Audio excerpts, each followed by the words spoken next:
A girl shrouded in silence since childhood becomes the greatest mystery to everyone, until a new presence in her life awakens signs no one ever imagined seeing again. Ryan Carson parked his black Mercedes in the driveway of his mansion in Maple Hills, Boston. Through the tinted window, he observed for a few seconds the imposing structure he called home, but which, in recent years, had transformed into a silent prison. He took a deep breath before turning off the engine. Another day, another attempt at connection that would probably end in frustration. Upon entering, he was greeted by the echo of his own footsteps on the marble floor. Mrs. Collins, the housekeeper who had worked for the family for more than 2 decades, appeared in the hall with an expression Ryan already knew well. "She didn't want to eat lunch again, Mr. Ryan," the woman informed him, adjusting her apron. "She only ate some fruit I left in her room, and Mary Patterson just called to say she's not coming anymore." Ryan closed his eyes for a moment, trying to contain his frustration. Mary Patterson was the 10th nanny in 8 months. They all gave up, unable to handle Madison's stubborn silence. "Thank you, Mrs. Collins. I'll talk to her myself." He climbed the stairs, loosening the expensive tie that seemed to suffocate him. In the second-floor hallway, he stopped in front of the door decorated with the name Madison in colorful letters. He knocked lightly before entering, as he always did, respecting his daughter's space, even though she was only 8 years old. Madison was sitting on the plush carpet by the window, surrounded by colored pencils and sheets of paper. The late afternoon Boston light illuminated her light brown hair, so similar to her mother's. She briefly looked up when her father entered, but quickly returned to focusing on the drawing she was making. "Hi, Princess. Can I see what you're drawing?" No response. Ryan was expecting this, but the pain of rejection never diminished. He approached slowly and sat on the edge of the bed, observing his daughter from a distance. On the paper, Madison was drawing what appeared to be the garden of the house, with its colorful flowers and the swing she rarely used. "It looks very nice," he commented, trying to initiate some kind of communication. "You know you can use the swing whenever you want, right? I can push you like we used to." Madison stopped drawing for a moment, as if the words had touched something deep, but she didn't look up. Seconds later, she resumed coloring, now with more force, almost punching holes in the paper. Ryan sighed, running his hand through the gray hair at his temples. At 42, he felt aged by the weight of the situation. As CEO of one of the largest construction companies in Massachusetts, he was used to solving any problem with relentless efficiency. Tense meetings, difficult negotiations, financial crises, nothing intimidated him in the business world. But faced with his own daughter's silence, he felt completely powerless. "We need to find someone else to stay with you, Maddie," he said, trying to sound casual. "Someone nice who also likes to draw. What do you think?" The silence persisted, dense like the fog that sometimes covered the Boston mountains on winter mornings. "Okay, I'll let you finish your drawing. Later we can watch that princess movie you like." He stood up, feeling the weight of another failed attempt at connection. Before leaving, he looked at the shelf where the picture frames were kept. In one of them, a photo from 3 years ago. Ryan, his wife Hannah, and little Madison, all smiling during an outing at Memorial Park. The last photo where Madison appeared truly smiling, with bright, lively eyes. Before the trauma, before the silence. That night, after putting Madison to bed, a silent ritual where he read a story without receiving any comments in return, Ryan sat in his office with a glass of whiskey. His phone rang, and the name of Dr. Taylor, the child psychologist who had been working with Madison for almost 4 years, appeared on the screen. "Dr. Taylor, any news?" he asked, not hiding the anxiety in his voice. "Ryan, I found someone who might help," the psychologist replied. "A young woman named Casey Fisher. She has experience with children facing emotional blocks and selective mutism. She worked at a specialized center in New York and is now in Boston. I talked to her about Madison's case, and she showed interest." "We've been through so many professionals, Taylor. What makes this woman different?" "She has a very particular approach, less invasive. She doesn't force contact or create immediate expectations. And she has impressive results, especially with children who have suffered emotional trauma. I think it's worth trying." Ryan swirled the glass between his fingers, watching the amber liquid. He was tired of frustrated hopes, of seeing his daughter increasingly isolated in her silent world. "Send me her contact. I'll schedule an interview."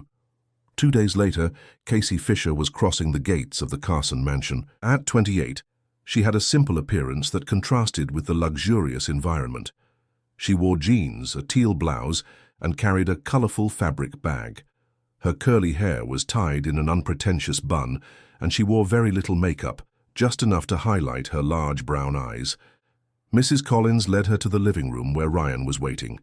He observed her with an analytical look, the same one he used in business meetings to evaluate potential partners. Casey held his gaze calmly, showing no intimidation. "Mr. Carson, it's a pleasure to meet you," she said, extending her hand. "Dr. Taylor told me a lot about Madison." "The pleasure is mine, Miss Fisher," Ryan replied, indicating the sofa for her to sit down. "I imagine Dr. Taylor has explained the complexity of the situation." "Yes, she told me about Madison's selective mutism and the difficulties you've been facing." Casey placed her bag beside her and crossed her legs, maintaining a relaxed but attentive posture. "But I'd like to hear from you as a father, what you notice day to day." The question caught Ryan by surprise. Most specialists who had passed through there arrived with ready-made theories, elaborate diagnoses, and infallible methods that invariably failed when confronted with Madison's reality. "What do I notice?" he repeated thoughtfully. "I notice a girl trapped within herself.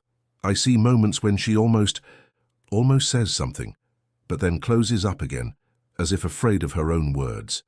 I notice how she observes everything around her, absorbing every detail, but refuses to participate. It's as if she's here and at the same time very far away." Casey nodded, listening with genuine interest. "And what about her routine? What does she like to do? When do you see her most comfortable?" "She draws a lot, spends hours drawing the garden, the house, people I've never seen. She likes music too, although she never sings along. And sometimes when she thinks no one is looking, she dances alone in her room." Ryan smiled slightly as he shared this observation. "She doesn't know I've seen her doing that." "That's very good," Casey commented. "It shows she expresses herself, just not with words yet. May I meet her?" "Of course. She's in the garden with Mrs. Collins." Ryan stood up, feeling a mixture of hope and apprehension. "Just a warning. Don't expect her to interact right away." "Don't worry, Mr. Carson. I'm not in a hurry. If this story interested you, don't forget to subscribe to our channel and hit like. Tell us what city you're watching from. Let's continue." Madison was sitting on a wooden bench under the shade of a leafy apple tree. Her feet barely touched the ground as she watched a hummingbird dancing among the flowers in the garden. When Ryan and Casey approached, the girl didn't take her eyes off the bird, as if that small creature was more important than any person who might interrupt her moment of contemplation. "Maddie, I want to introduce someone," Ryan said, maintaining a respectful distance. "This is Casey. She's going to spend some time with us." Casey didn't try to force an exaggerated smile or lean in as many adults do when meeting children. She simply sat at the other end of the bench, leaving considerable space between them. "Hello, Madison, what a beautiful garden you have here," she commented naturally, as if she were talking to anyone. "That hummingbird seems to really like those red flowers." Madison remained motionless, but her eyes followed the hummingbird's flight to the flowers Casey had mentioned. It was a subtle movement, almost imperceptible, but Casey noticed it. Ryan, observing the scene from a few steps away, noticed that the new caregiver didn't display the typical anxiety of other professionals, that almost desperate need to get an immediate response. "I'll leave you two to get acquainted," he said, giving Casey an encouraging look. "I'll be in my office if you need anything." When Ryan walked away, Casey simply sat there in silence, observing the garden just as Madison was doing. She didn't try to initiate forced conversation or ask invasive questions. She just shared the moment, respecting the girl's space and time. After a few minutes, she took a small sketchbook and a box of colored pencils from her bag.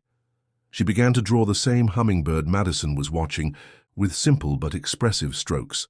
The girl, noticing the movement, cast a curious glance at the drawing taking shape. "I was never very good at drawing birds," Casey commented, without looking directly at Madison. "They move so quickly that it's hard to capture all the details. Do you draw, Madison?" No verbal response, of course. But the girl moved slightly toward Casey, reducing the distance between them on the bench. Her eyes now alternated between the real hummingbird and its representation on paper. "I want to try." Casey offered the notebook and a pencil, placing them in the empty space on the bench between them, without forcing the approach. To her surprise, Madison took the notebook after a few seconds of hesitation. She turned to a blank page and began to draw. Her strokes were precise, surprisingly skillful for an 8-year-old child. In a few minutes, a hummingbird much more detailed and alive than Casey's appeared on the paper. "Wow, you draw much better than I do," Casey exclaimed with sincere admiration. "Do you have other drawings to show me?" Madison closed the notebook and returned it, without making eye contact. But there was something different in her posture, a slight decrease in the usual tension in her shoulders, an almost imperceptible inclination of her body toward Casey, small signs that would go unnoticed by most, but not by someone trained to observe these nuances. That first interaction set the tone for the following days. Casey didn't force approaches, didn't create artificial situations to try to make Madison speak. She was simply present, creating an environment of acceptance and patience. She read books aloud while the girl drew without demanding attention or response. She left simple musical instruments, a recorder, a small xylophone, around the room without mentioning anything about them. She hummed softly while organizing toys or making the bed. Ryan observed this approach with a mixture of curiosity and skepticism. One night, after putting Madison to bed, he found Casey in the hallway. "I don't want to seem impatient," he said, keeping his voice low, "but it's been a week and I don't see any significant change." Casey smiled understandingly. "Mr. Carson." "Ryan, please." "Ryan, significant changes don't happen suddenly in cases like Madison's. We are talking about a deep emotional block. The important thing now is to build trust, to create an environment where she feels safe to eventually express herself." "But how do we know if we're on the right track?" All the other specialists had convincing theories too. "By observing the small signs," Casey replied calmly. "Today, for example, when I entered the room, she was playing that recorder I left there. She stopped immediately when she saw me, but the fact that she tried is already progress. Yesterday, I noticed she silently moved her lips along with the music playing on the kitchen radio." Ryan frowned, surprised. "I never noticed these things, perhaps because you're looking for grand gestures when her communication happens in the details." That conversation made Ryan reflect on his own approach. He realized that his anxiety for results, to hear his daughter's voice again, might be creating more pressure on Madison. He decided to observe more and demand less, following Casey's example. The next morning, a Saturday, Ryan cancelled all his appointments, something rare for a workaholic like him, and proposed a trip to Maple Hills Park, one of the largest urban parks in Boston. To his surprise, Madison agreed with a nod when Casey mentioned the idea during breakfast. The park was relatively quiet that morning, with families scattered across the lawns and trails. Madison walked between Ryan and Casey, looking curiously at the trees and occasionally pointing to a bird or an exotic flower. She didn't speak, but her body language was more open, less defensive. They stopped near a small lake where some children were feeding ducks. A girl about Madison's age approached them, holding a small bag of corn. "Do you want to feed the ducks with us?" the girl invited, extending the bag to Madison. Ryan immediately felt tense, anticipating the awkwardness of the situation. He was about to intervene when Casey gently placed her hand on his arm, signaling him to wait. To both their surprise, Madison took a handful of corn and approached the edge of the lake with the other girl. She didn't speak, but she participated in the activity, smiling discreetly when the ducks gathered to pick up the grains she threw. "My name is Julia," the other girl said, throwing more corn in the water. "What's yours?" Madison looked at the ground, tense again. Julia waited for a few seconds and, receiving no response, simply continued. "These ducks are so funny when they fight for food, don't you think?" The question didn't require a verbal response, and Madison relaxed again, nodding her head. The two continued feeding the ducks in a silent but harmonious interaction. Ryan observed the scene with a lump in his throat. It was the first time in years he'd seen his daughter interacting spontaneously with another child. He looked at Casey, who was smiling discreetly beside him. "How did you know?" he asked, without taking his eyes off the girls.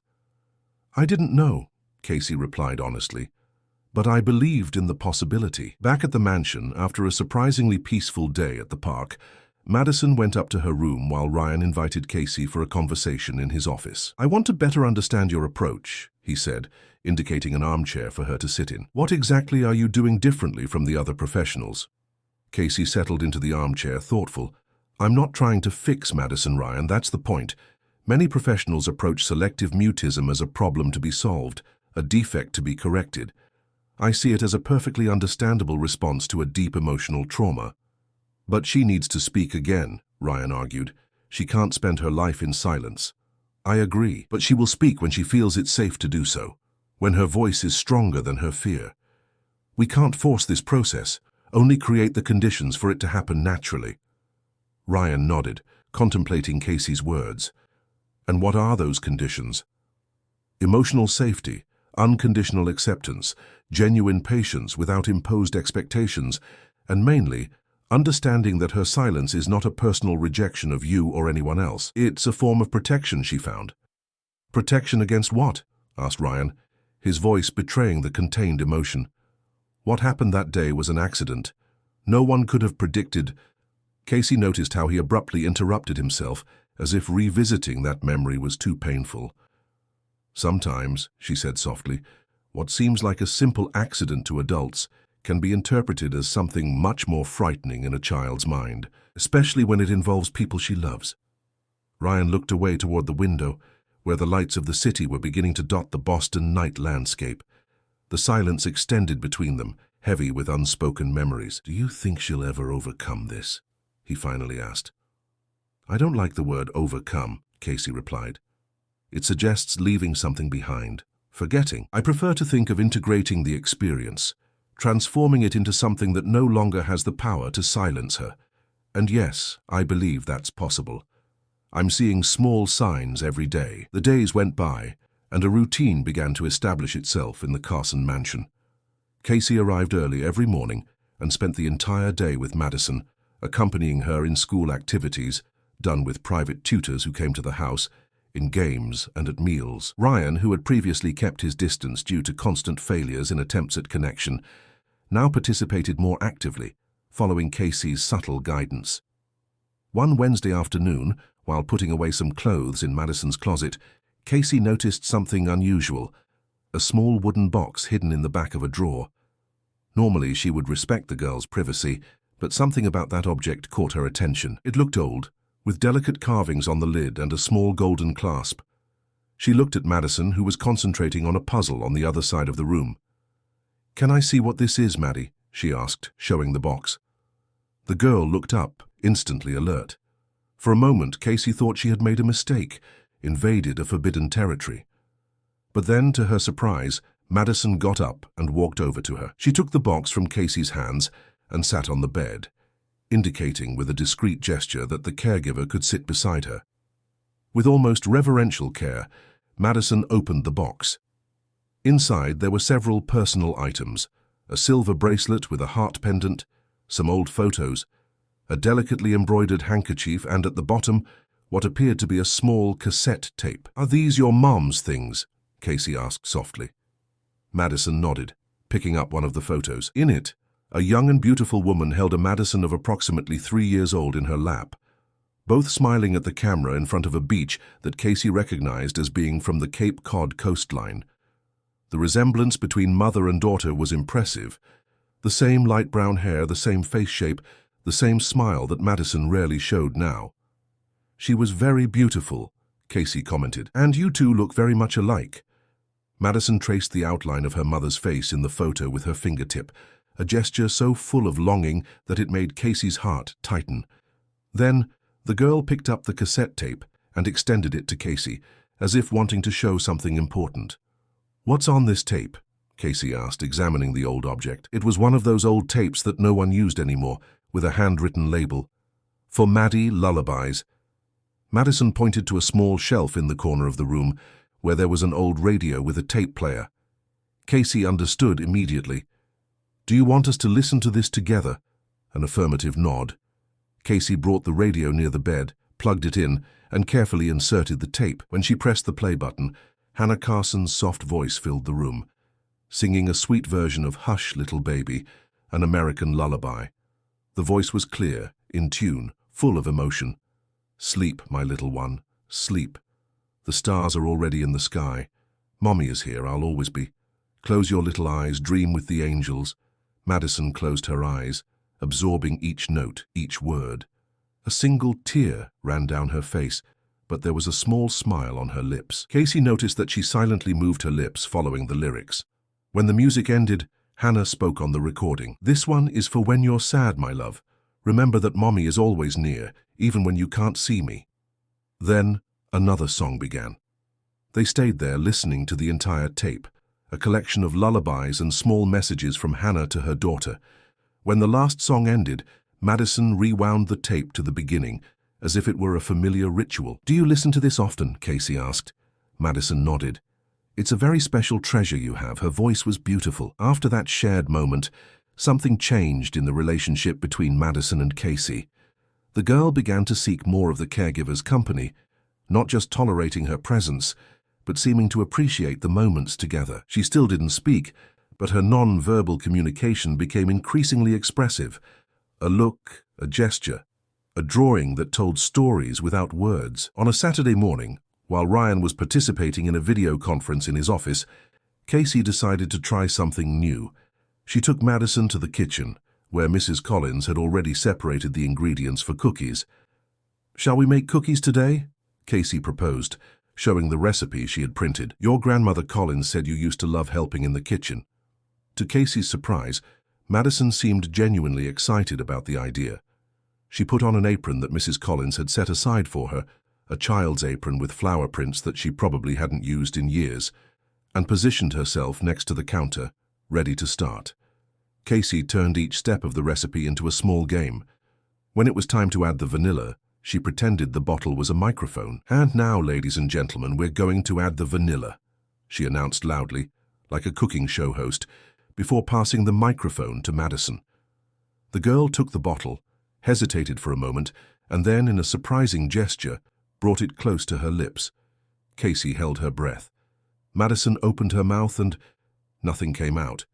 But the simple fact that she had tried, that she had considered the possibility of speaking, was a significant advance. Casey smiled encouragingly, without making a big deal about the moment. "This vanilla is going to make our cookies smell wonderful," she commented, continuing the activity as if nothing extraordinary had happened. Later, while the cookies were baking, Ryan entered the kitchen, attracted by the delicious aroma. "What's going on in here?" he asked, surprised to see his daughter covered in flour and with a discreet smile on her lips. "We're making cookies," Casey replied. "Madison is an excellent kitchen helper." "This is unexpected," Ryan commented, observing the scene with curiosity. "I can't remember the last time I saw Maddie cooking." "She has many hidden talents," said Casey, winking at Madison. "Isn't that right, Maddie?" The girl responded with a shy nod, but her gaze met her father's for a brief moment. Genuine eye contact, something that rarely happened. "Can I taste one?" Ryan asked, when the oven timer went off. "Of course, but be careful, they're hot," Casey warned, taking the baking sheet out of the oven. As they savored the still warm cookies, Ryan noticed how Madison seemed more relaxed, less tense in his presence. It was a small advance, but significant. After Madison went to bed that night, Ryan invited Casey for a conversation on the porch. The night was pleasant, with a gentle breeze typical of the Boston fall. The city lights shone in the distance, creating an almost magical scenario. "I found something interesting today while looking for some old documents," he said, showing a small worn notebook. "It's Hannah's diary. I never had the courage to read it after she was gone, but today something prompted me to open it." Casey remained silent, respecting the gravity of the moment. "There's a passage here about the day we realized Madison had a special talent for music," he continued, opening the notebook to a marked page. Hannah wrote, "Maddie has music in her soul. Today, at just 3 years old, she sang an entire melody she had heard only once. Ryan says it's my heritage, but I see something unique in her, a sensitivity that goes beyond what I ever had." Ryan closed the notebook, with tears in his eyes. Music. That was the special bond between them. Hannah was a music teacher, did you know? She taught at a school downtown. On weekends she played piano at home, and Madison always accompanied her, singing or clapping. "That's why the cassette tape is so important to her," Casey concluded. "What tape?"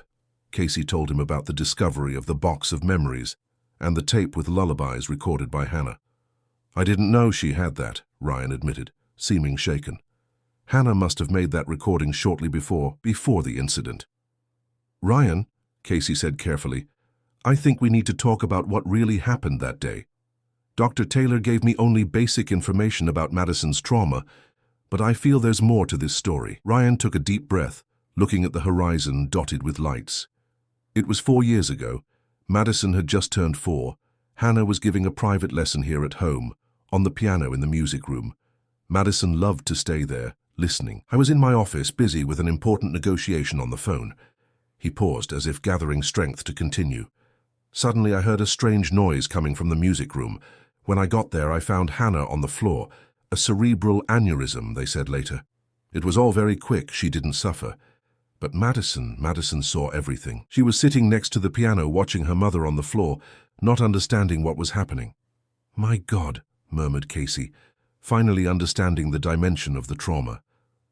The doctors said the emotional shock was too intense for her to process. In the first few weeks, she still spoke, but less and less. Then one day, she simply stopped. Specialists call it selective mutism, but in this case, triggered by a severe trauma. And the last thing she heard from her mother was probably music, Casey concluded. Yes, Hannah was teaching a new piece to the student. Chopin, if I'm not mistaken. Casey remained silent for a few moments, processing all that. Finally, she said, "Ryan, I think we've found a possible entry door to Madison's world." "Music?" "Yes, music connects Madison to her mother's memory in a positive way, not just to the trauma. It's something they shared that brought joy. Perhaps we can use this as a bridge." "But how?" "We've tried music lessons before. She refused to participate." "Perhaps because it was presented as therapy, something to fix her," Casey suggested. "What if instead we simply brought music back to the house as something natural, part of the routine, without expectations, without pressure?" Ryan considered the idea for a moment. Hannah's piano is still in the music room. No one has played it since that day. "Is it tuned?" "I don't know. Probably not, after so much time." "We can start there," Casey suggested. "Restore the piano, not as a symbol of loss, but as a connection to happy moments from the past." That night, after the conversation with Ryan, Casey stayed awake in her room in the staff wing, reflecting on everything she had discovered. The pieces of the puzzle were beginning to fit together. Madison's silence was not just a response to the trauma of seeing her mother, it was also, perhaps, a way of preserving the last connection they had, the music, the songs, Hannah's voice. The next morning, Ryan made a call he had been postponing for years. He contacted Anthony Goodman, the piano tuner who had always taken care of Hannah's instrument. The elderly man was visibly moved upon receiving the call. "Mr. Ryan, what a surprise! Does Mrs. Hannah's piano need care?" "Yes, Mr. Anthony. It's time to make it sound again." When the tuner arrived at the mansion, Ryan led him to the music room, a spacious room with large windows overlooking the garden, but which had remained virtually untouched for the past 4 years. Casey was there, removing sheets that covered the furniture, opening the curtains to let natural light in. Madison observed everything from the door, without fully entering the room, as if that space was still forbidden territory. The black grand piano dominated the environment. Even covered by a white sheet, its presence was imposing. When Ryan removed the fabric, a cloud of dust rose, dancing in the sunbeams that crossed the windows. "It's still a magnificent instrument," commented Mr. Anthony, passing his wrinkled hand over the polished surface. "It needs care, but the essence is preserved." Madison took a hesitant step into the room, attracted by the vision of the uncovered piano. Her eyes traveled over every detail of the instrument, as if revisiting long-kept memories. "Hello, little one," said the tuner, noticing the girl's presence. "You must be Madison. Your mother always talked about you when I came to tune the piano. She said you had perfect pitch, did you know?" The girl widened her eyes, surprised by that information. "It's true," Ryan confirmed. "Hannah always said you could identify any note, even without formal training." Mr. Anthony opened the piano lid and tapped a few keys.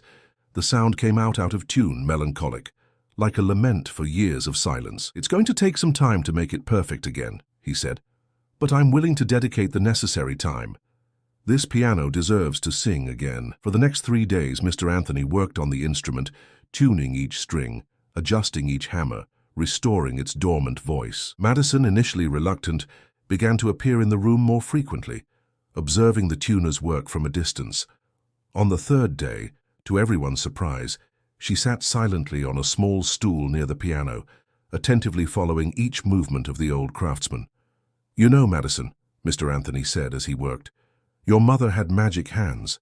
She could make this piano tell stories, express emotions that words couldn't reach. And you were always by her side, weren't you? Listening, learning." The girl nodded slightly.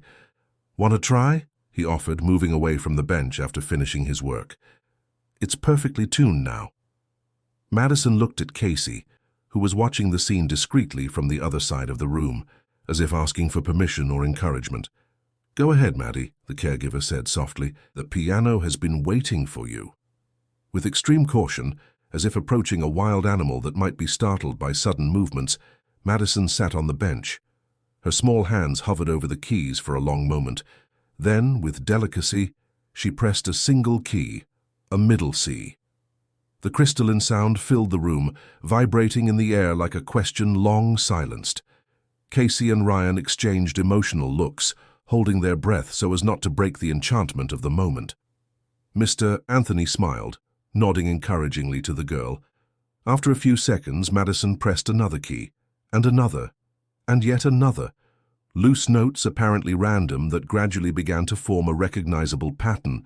The first notes of "Hush, Little Baby," the same lullaby that Hannah sang on the cassette tape. Ryan felt his heart tighten. He didn't know his daughter had learned to play the piano, much less that specific song. She must have watched her mother play it so many times that she memorized the movements even without formal instruction. The melody was simple, played only with the right hand, some notes hesitant, others more confident. But it was, undoubtedly, music, something that hadn't been heard in that house for 4 long years. When Madison finished, she kept her fingers on the keys, as if she didn't want the moment to end. Mr. Anthony, with tears in his eyes, applauded discreetly. "Mrs. Hannah would be very proud," he said with a choked voice. "Very proud indeed." In the days that followed, the piano became part of the house routine again. Madison spent more and more time in the music room, first just playing isolated notes, then progressively trying simple melodies she remembered from her mother. Casey, who had basic knowledge of piano, occasionally sat beside her, showing simple chords, without pressuring or correcting, just sharing the moment. Ryan initially kept his distance from that space. The memories were still too painful. But one afternoon, as he passed through the hallway, he was attracted by a familiar melody. He stopped at the door of the music room and saw Madison at the piano, with Casey sitting in a nearby armchair reading a book, offering presents without interference. The music Madison was playing, with some hesitations but recognizable, was Für Elise by Beethoven, one of Hannah's favorite pieces, which she used to play on Sunday nights when the family gathered in the living room after dinner. Without realizing it, Ryan entered the room and sat silently on a sofa in the corner. Madison noticed his presence, but surprisingly, didn't stop playing. She continued now with a little more confidence, as if the audience encouraged her instead of intimidating her. When the music ended, there was a moment of profound silence. Not the oppressive silence that had inhabited the house for years, but a reverent, almost sacred silence, like the one that follows a prayer. "That was beautiful, Maddie," Ryan finally said, with a choked voice. The girl looked at her father, and for the first time in a long time smiled. A small, shy smile, but real. That night, Casey proposed a new activity during dinner. She placed 3 pieces of paper and a pen in the center of the table. "Let's play a game," she explained. "Each of us writes a word that represents how we felt today. Just one word. Then we share." Ryan raised his eyebrows but agreed to participate. He wrote his word, folded the paper, and placed it in the center of the table. Casey did the same. Both looked at Madison without expectations, just naturally including her in the activity. To their surprise, the girl took the 3rd paper and the pen. She thought for a few seconds, then quickly wrote something and folded the paper, joining it with the others. "Let's see what we wrote," Casey proposed, opening the papers one by one. Ryan wrote hope. I wrote joy. She opened the 3rd paper and read aloud with contained emotion. Madison wrote music. Ryan looked at his daughter with tears in his eyes. It was the first time she had communicated voluntarily using words, even if written, since the incident. "It's a beautiful word, Maddie," he said.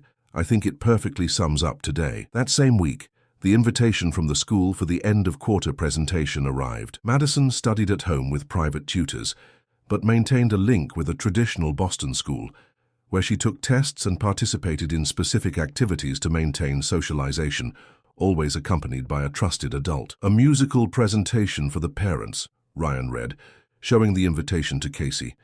"Each class will present something. Teacher Caroline suggests that Madison participate by holding a poster or helping with the scenery since, well, you know." "What do you think, Maddie?" Casey asked, passing the invitation to the girl. "Would you like to participate?" Madison examined the paper carefully. Then, to the surprise of both, she nodded firmly. "Are you sure?" Ryan insisted, concerned. "You don't have to feel obligated." The girl picked up a notepad that she now always carried with her, a suggestion from Casey to facilitate communication, and wrote something. She showed the paper to both. "I want to participate." "Great," Casey smiled. "We'll talk to Teacher Caroline tomorrow to see how you can contribute." The visit to the school the next day was less tense than Ryan had imagined. Caroline Miller, a dedicated teacher who knew Madison's situation well, received them with enthusiasm.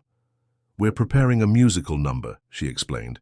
"The children will sing Aquarella by Toquinho. I thought Madison could hold some of the posters with images that will be projected during the presentation. It's an important participation, but one that wouldn't require speaking." Madison listened attentively to the explanation.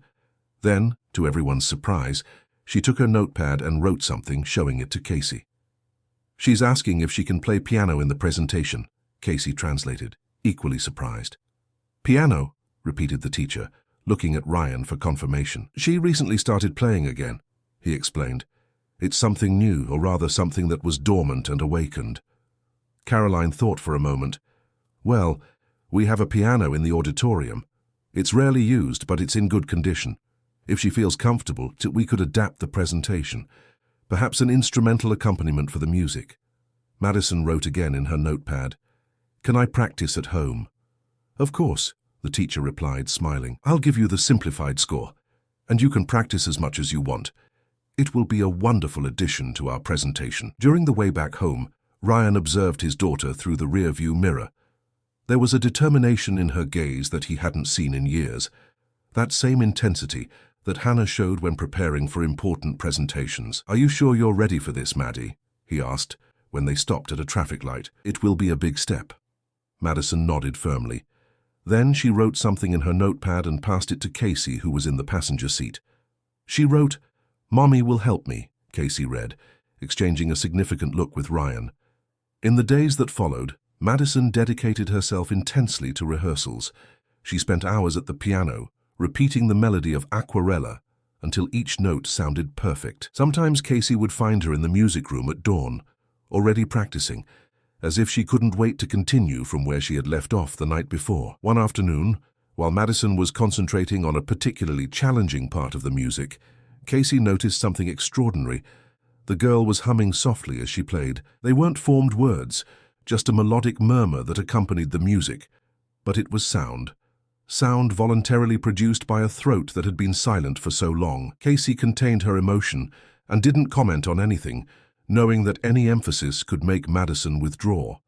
Instead, she sat silently in a nearby armchair, offering a discreet presence and silent support. At night, when Madison was already sleeping, Casey shared the discovery with Ryan. She was humming, Ryan. No words yet, but definitely producing musical sounds. "Do you think that means that the barrier is breaking?" "Yes, I believe so. But we need to continue acting naturally, without creating expectations that might pressure her." On the eve of the presentation, Madison seemed strangely calm during dinner. She ate everything without the usual reluctance, and even accepted a second serving of dessert. Something rare. "Nervous about tomorrow?" Ryan asked, trying to sound casual. The girl shook her head negatively. Then she wrote in her notepad, "I have a secret." "A secret?" repeated Casey, intrigued. "About the presentation?" Madison nodded, but didn't elaborate further. Her eyes sparkled with a mixture of anxiety and determination, that reminded Hannah a lot in the moments before going on stage. If this story interested you, don't forget to subscribe to our channel and hit like. Tell us what city you're watching from. Let's continue. The morning of the presentation arrived with a surprisingly clear sky for a typical autumn Friday in Boston. Ryan, who would normally delegate tasks like this to Casey or a driver, made a point of personally taking Madison to school. In the back seat of the car, the girl firmly held a folder with sheet music, her fingers lightly tapping on the plastic, as if mentally practicing the notes. "Remember," said Ryan, looking at her through the rearview mirror, "no matter what happens today, I'm already proud of you. Just by agreeing to participate, just by playing the piano again, that's already a huge victory, Maddie." The girl smiled slightly, nodding. There was a tranquility in her countenance that contrasted with Ryan's growing anxiety.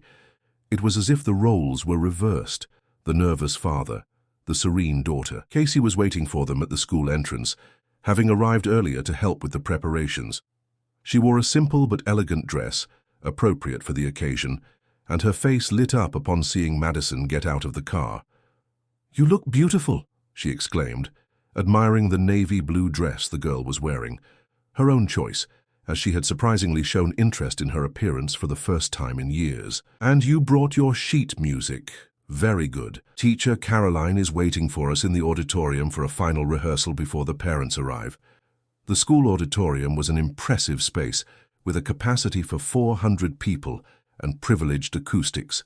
On the stage, a baby grand piano awaited, already tuned and prepared. When Madison saw it, her eyes sparkled with a mixture of excitement and apprehension. "Want to try it?" asked Caroline, who was supervising the arrangement of the scenery. "To get used to the touch?" Madison nodded, walking determinedly to the instrument. She sat on the bench, adjusted its height, and positioned her fingers over the keys. She began with some experimental notes, testing the piano's response, very similar to what Mr. Anthony did when tuning an instrument. Then, satisfied with what she heard, she played a segment of Aquarella, the same passages she had practiced exhaustively at home. "Perfect," Caroline praised. "It will sound wonderful with the children's choir." The general rehearsal went smoothly. The other children in Madison's class, already accustomed to her silence, seemed genuinely happy to see her participating. Some even came to greet her after the rehearsal, with animated comments about how well she played.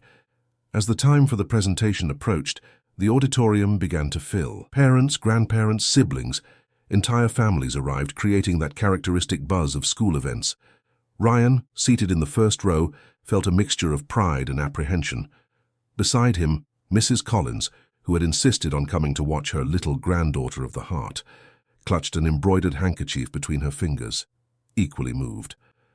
Backstage, Casey helped organize the children in rows by height. Madison was a bit apart, concentrated, silently moving her fingers over her knee as if mentally reviewing each note. Suddenly, she called Casey with a gesture. "What is it, Maddie? Is everything okay?" asked the caregiver, approaching. Madison showed a folded paper she had taken from her dress pocket. On it she had written, "I have another plan. Please don't tell anyone." "What plan?" Casey whispered, intrigued.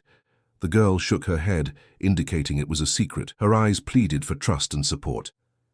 "All right," Casey agreed, although she felt a twinge of concern. "Whatever it is, I'll be here to support you." The lights in the auditorium dimmed, and the school principal took the stage for the initial welcome. After a brief introduction, she announced the first presentation, precisely Madison's class. "And now, with great pride, we present the 4th grade class, with a special interpretation of Aquarella by our dear composer Toquinho, with piano accompaniment by Madison Carson." A murmur of surprise ran through the audience. Many parents knew Madison's situation and didn't expect to see her in such an exposed position. Ryan straightened in his chair, his heart racing. The stage lit up, revealing 20 children organized in a semicircle. In the center, the piano awaited. Madison entered last, walking with measured steps to the instrument. She sat down, adjusted the bench, and looked at Teacher Caroline, who would conduct the choir, waiting for the signal to begin. With a gentle nod from the teacher, Madison began to play the introduction to the song. Her fingers glided over the keys with surprising confidence, producing the crystalline notes of the famous Brazilian melody. When the moment came, the children began to sing. On any sheet of paper I draw a yellow sun. The collective voice of the little ones filled the auditorium, perfectly accompanied by Madison's piano. Ryan couldn't contain the tears that began to form in his eyes. Seeing his daughter there, actively participating, making music again, was more than he had ever dared to hope for. The music progressed, reaching the chorus that everyone knew. It was then that something happened that no one was prepared to witness. While the choir sang Aquarella, Madison continued playing, but her lips began to move.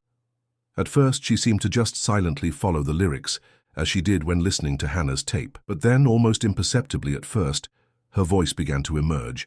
First as a whisper, then gaining strength. That one day, finally, will discolor. It was just a snippet, a few words sung shyly, but enough for Caroline, who was closer, to widen her eyes in absolute astonishment. The children in the choir, focused on their own performance, didn't immediately notice what was happening.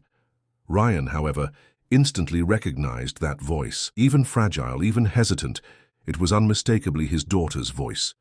A voice he hadn't heard in 4 long years. He grabbed Mrs. Collins' hand with such force that the lady let out a small moan, although she too was paralyzed by the emotion of the moment. The music continued, with Madison returning to focus only on the piano, as if that brief vocal moment had been a collective dream. But when the piece was approaching its end, it happened again. This time not just a few words, but an entire phrase. On any sheet of paper, I draw a yellow sun. Now some children in the choir noticed, looking surprised at the colleague they had always known in silence.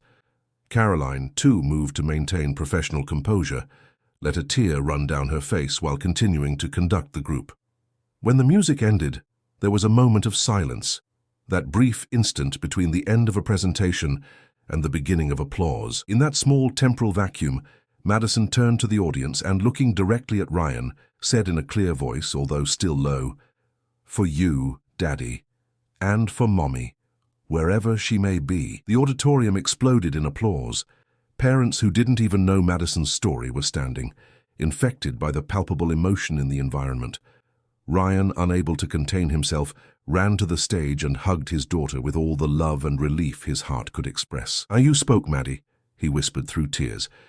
"You spoke, my love. I never forgot how," she replied, so low that only her father could hear. "I just needed to find the right music to remember." Backstage, minutes later, the family gathered in a small room reserved for the participants.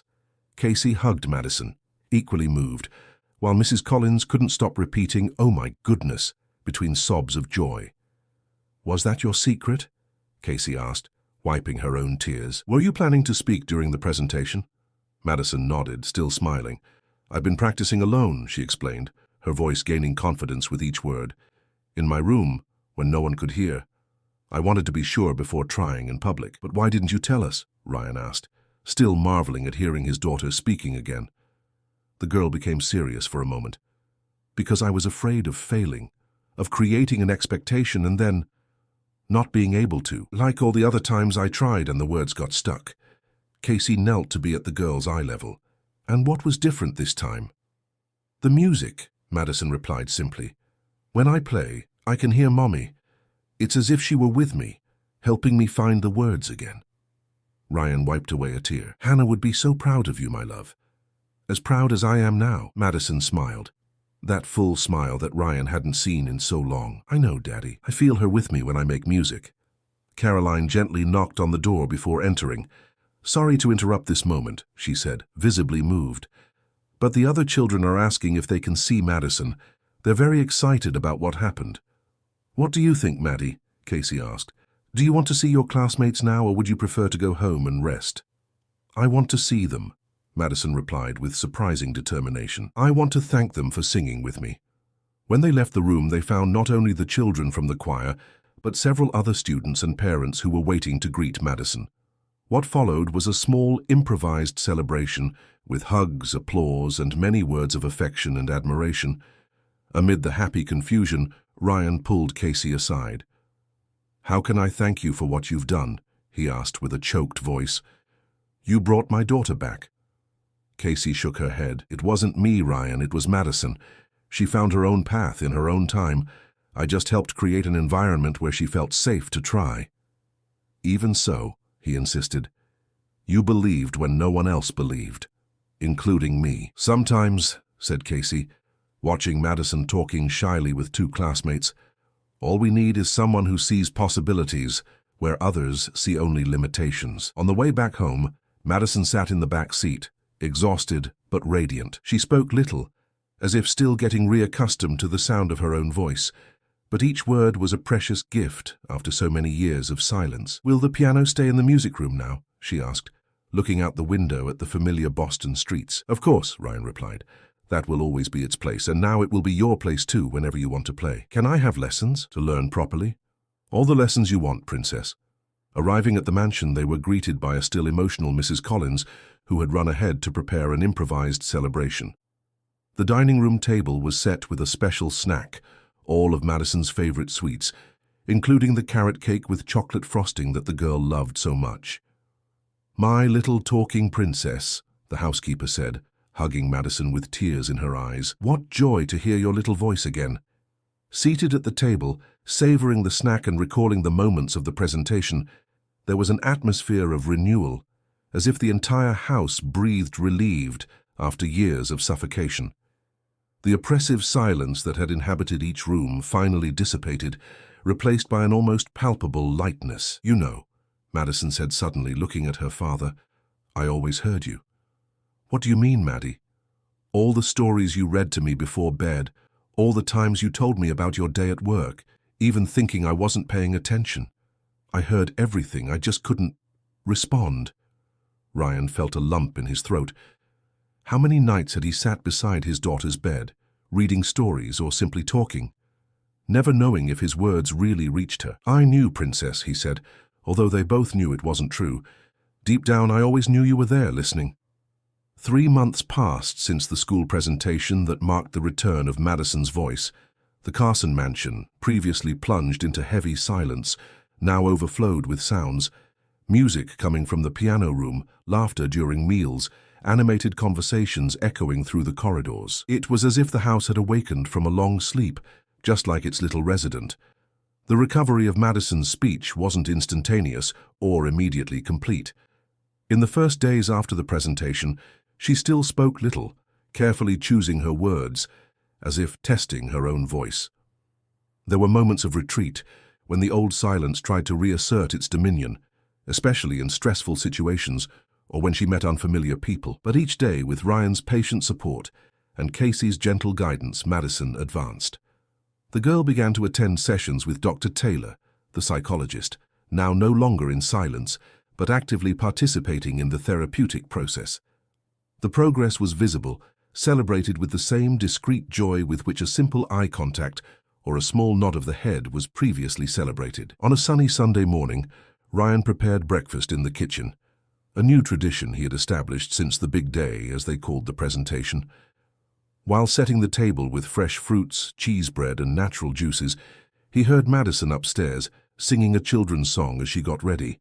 Her voice, increasingly confident, came down the stairs like a sonic blessing that he never tired of appreciating. Good morning, Daddy, said Madison, entering the kitchen with her hair still damp from the shower. She wore jean overalls and a yellow t-shirt, bright colors that had returned to her wardrobe, replacing the neutral tones that predominated during the years of silence. Good morning, Princess. Did you sleep well?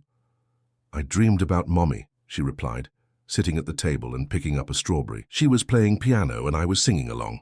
Ryan smiled, pouring orange juice for his daughter. These mentions of Hannah, once so painful, now naturally arose in conversations without the crushing weight of unprocessed grief. Your mother loved to accompany your singing when you were little, he commented. She said you had the most in-tune ear she had ever seen in a child. Really? Madison's eyes shone. She said that? She did, and apparently she was right, as always. The sound of the doorbell interrupted the conversation. Seconds later, Mrs. Collins appeared in the kitchen. It's Casey, announced the housekeeper, with a complicit smile to Ryan. Madison ran to the living room, excited. Although Casey still officially worked as her caregiver, the relationship between them had evolved into something much deeper, and in recent months, the dynamic between Casey and Ryan had also transformed. From a strictly professional relationship to a warm friendship, and more recently, to something that neither had yet defined with words, but that manifested in prolonged looks and conversations that extended into the night, long after Madison was already asleep. "Good morning, Carson family," Casey greeted, entering the living room with her usual energy. She brought a small box wrapped in colorful paper. "I brought something special for our pianist." Madison accepted the package with eyes shining with curiosity. Upon opening it, she found a delicate brooch in the shape of a musical note, made of silver. "It's beautiful," she exclaimed, immediately attaching the brooch to the strap of her overalls. "Thank you, Casey." "You're welcome, dear. I thought it would match your recital today." The recital. Ryan felt a wave of pride mixed with a little anxiety. After 3 months of formal piano lessons with a teacher recommended by Mr. Anthony, Madison would participate in her first recital, not at school, but at a music conservatory downtown, where Hannah had studied and later taught. "Are you nervous for today?" Casey asked as she sat at the table to join breakfast. "A little bit," Madison admitted, biting into a cheese bread. "But Teacher Elizabeth said it's normal to feel butterflies in your stomach before playing in public." "And she's absolutely right," Ryan agreed. "Did you know your mother got so nervous before performances that she couldn't eat anything?" "Really?" Madison seemed surprised. "But she played so well in the recordings I have." "Exactly. Nervousness was part of the process, but it never prevented her from shining when she was on stage." After breakfast, they headed to the conservatory. The place hadn't changed much since the days when Hannah taught there. The same historic building in downtown Boston, with its Portuguese tile walls and large windows that let in natural light. In the entrance hall, a discreet plaque honored former teachers who had left their mark on the institution. The name Hannah Novak Carson was among them, with the dates that marked her passage through that place. Madison stopped in front of the plaque, gently touching her mother's name with her fingertips. "She was important here," she said, "not as a question, but as a statement." "Very important," Ryan confirmed. "It was at this conservatory that we met, did you know? I was covering a story about music education for a local newspaper. This was before the construction company, when I still worked as a journalist. Your mother was the teacher who received me for the interview." "And was it love at first sight?" Madison asked, with that typical curiosity of children about their parents' history. Ryan smiled, exchanging a quick look with Casey, who was watching the scene with affection. "Not exactly. Your mother thought I was too formal. I had to come back several times, with increasingly creative excuses for new interviews, until I managed to convince her to have a coffee with me." "Persistence," Casey commented, smiling. "A quality that Madison definitely inherited from you." Elizabeth Murphy, Madison's piano teacher, appeared in the hall, interrupting the conversation. A middle-aged woman with an elegant air and grey hair tied in an impeccable bun. She had been Hannah's colleague at the conservatory. "Ah, the complete Carson family," she exclaimed, approaching. Then, noticing Casey, she corrected herself with a gentle smile. "And expanded, from what I see." "Elizabeth, this is Casey Fisher," Ryan introduced. "The person who made it possible for us to be here today." "Ah, the famous Casey. Madison talks a lot about you in the lessons," said Elizabeth, shaking the young woman's hand. "It's a pleasure to finally meet you." "The pleasure is mine," Casey replied. "Madison has made impressive progress with your lessons." "She has a natural talent," Elizabeth stated, "very similar to her mother's, but with her own style. Speaking of which, dear, it's time for us to get ready. The other students are already in the waiting room." Madison nodded, suddenly serious. She hugged her father and Casey before following the teacher down the hallway that led backstage. Before disappearing, she turned one last time, making a small OK sign with her fingers. A code she had established with Casey in the first days of her recovery, when words were still scarce. Ryan and Casey were led to the auditorium, an intimate space with about 100 seats, already almost completely occupied by relatives of other students. They managed to get seats in the third row, close to the stage where a magnificent grand piano dominated the scenery. "Are you okay?" Casey asked, noticing the tension in Ryan's face. "I am," he replied, trying to smile.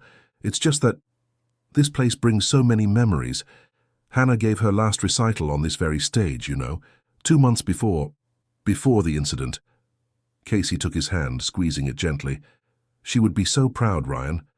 Of Madison, yes, but also of you, of the father you've become, of the way you've faced all this." "I couldn't have done it without you," he said, with an intensity that surprised them both. "You didn't just bring Madison back, Casey. You brought all of us back." Before she could respond, the lights dimmed, and the conservatory director took the stage to welcome everyone. The recital began with the youngest students, each performing simple pieces, receiving warm applause regardless of small errors or hesitations. Finally, it was Madison's turn. When her name was announced, Ryan felt his heart accelerate. The girl entered the stage with measured steps, made a small bow to the audience, and sat at the piano with a grace that reminded him of Hannah. The director announced the piece Clair de Lune by Debussy, an ambitious choice for someone so young and with so little formal study. There were some surprised murmurs in the audience. Madison adjusted the bench, took a deep breath, and began to play. The first notes flowed with delicacy, creating that ethereal atmosphere that characterizes the piece. Her small fingers moved over the keys with surprising precision, extracting from the instrument not just the correct notes, but the emotion the music required. Ryan felt tears in his eyes. It was as if time had folded over itself. Hannah and Madison, mother and daughter, fused in a single musical expression that transcended words, silences, and even pain itself. When the music reached its emotional climax, Madison seemed transported to another place, completely immersed in the notes she created. She was no longer a child performing a studied piece. She was an artist, interpreting, feeling, living each chord. At the end, when the last note echoed through the auditorium, there was a moment of reverent silence before the audience exploded in applause. People stood up, genuinely impressed not just by the impeccable technique, but by the emotional depth of the interpretation. Madison stood up, made another bow, and then, to everyone's surprise, approached the microphone positioned beside the piano. "Thank you," she said with a clear and confident voice. "This piece was my mother's favorite, Hannah Carson, who was a teacher at this conservatory.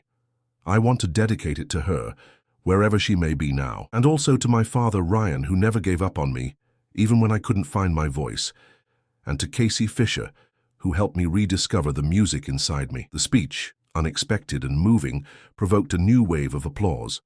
Ryan, unable to contain his tears, looked at Casey, who was also openly crying beside him. "That's our girl," she whispered, squeezing his hand. "Ours," he repeated, feeling the weight and beauty of that word. Hours later, after the celebration at the conservatory and a special lunch at a restaurant downtown, they returned home.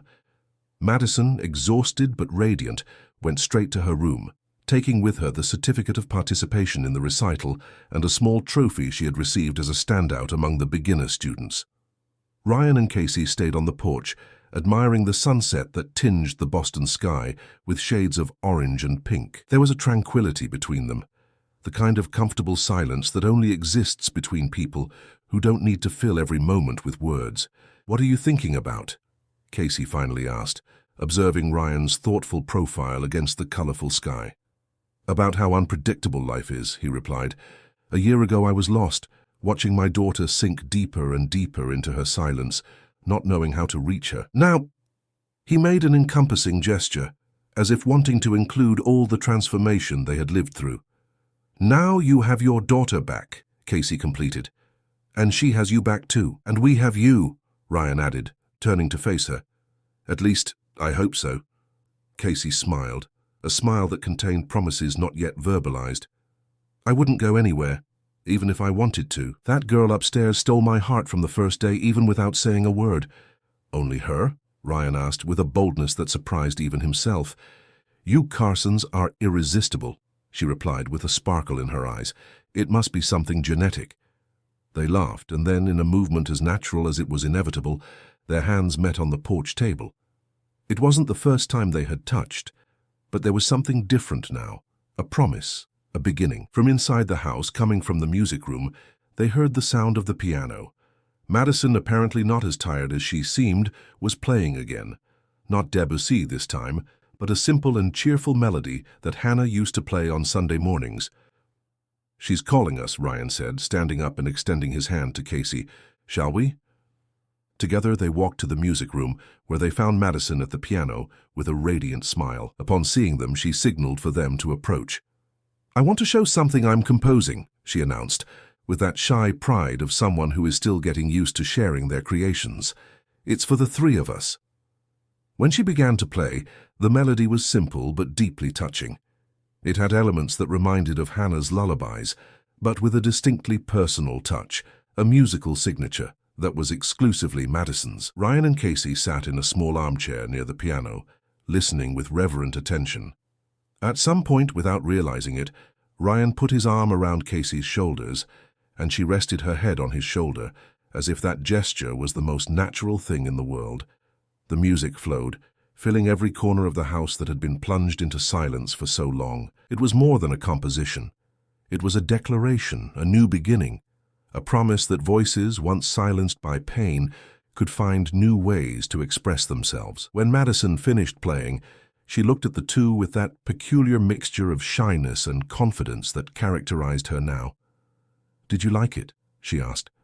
"It's perfect, Maddie," Ryan replied with a choked voice. "Absolutely perfect." "What are you going to call it?" Casey asked. Madison thought for a moment, her fingers still lightly resting on the piano keys. Then, with a smile that illuminated her entire face, she replied, "I'm going to call it New Beginning, because that's what we're doing, isn't it? All of us, together." Ryan looked at his daughter, then at Casey, feeling a gratitude so deep that words could never adequately express. The silence that now hovered between them was no longer an insurmountable abyss, but a sacred space where love could flourish, where music could be born, where voices, once lost, could finally find their way back home.